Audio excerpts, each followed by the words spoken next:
"Oh dear, stop pushing, he hissed.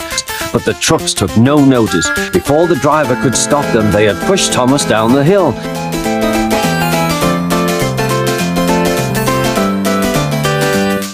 Poor Thomas tried hard to stop them from making him go too fast.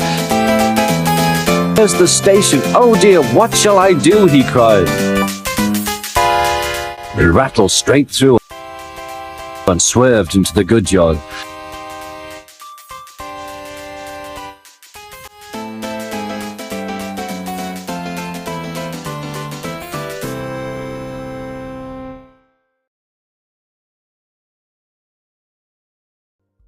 When he opened his eyes, he saw he had stopped just in front of the buffers. Oh my god, I thought we were going to die. I genuinely thought we were going to be dead. I had no idea how I pulled that off. Also, wait a minute, Ringo, what are you doing here? This is an RWS adaptation, not a model series. I don't know. I really don't know. Nah, whatever. Oh, we should also go before someone sees us.